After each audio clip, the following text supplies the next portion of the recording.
thapameng nngwe e e nang le letsatsi, Biko nare o tshameka mo bojangeng. O simolola go itega tsebe, a bo a lelekisa serurubele.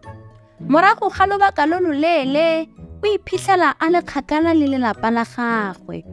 O a lemoga gore o timetse. Biko o simolola go tshwenyega, Biko wa bohutsana. Leila o ntse mo setlhareng se se telele fa a bona Biko a lela. Ke timetse Leila, Biko wa lela.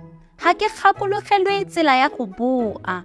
Ke na le mogopolo o o sa siamang. Dikeledi tse dikgolo di wela fa fatshe, a bo go le botlhoko jang ne. Ga ona mogopolo o o sa siamang, Leila a rialo. O a bo o sa ele tlhoko fela. A re leke go gakologelwa tsela ya go boa. Sa ntlha Leila o botsa Biko ka noka e a e kgabagantseng. Biko a rialo fa gakologelwa. Go ne go le mogote thata, ka jalo ke ne ka nwa metsi le go thuma mo nokeng go fokotsa mogote. Ba simolola go tsamaya mmogo, mme ba fitlhela noka. A o fetile ditlhare tse di kgethegileng? Leila o a botsa. Dimmenku, Biko wa goa fa gakologelwa setlhare se segolo sa mmenku. Ke rata dimmenku, Biko a rialo fa ba bona setlhare sa mmenku se se kgakala. Ka bongwe, Leila o thusa Biko gore a gakologelwe. Thota e e tala e e tshwanang le kubu e e robetseng.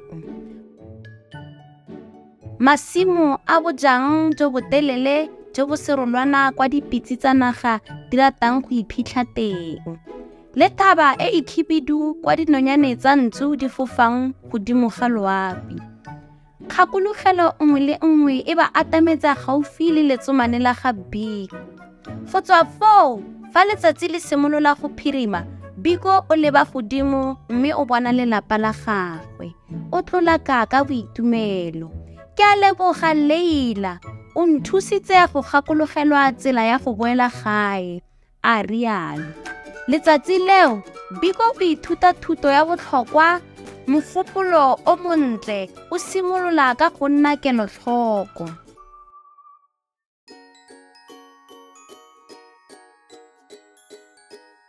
To watch more stories, just visit our YouTube channel. All stories are in the present, past and future tenses, also available in various languages. How great! Also, members of the Abuti Academy get access to workbooks and much more. Visit our website to find out more about all the language learning materials that we have to offer.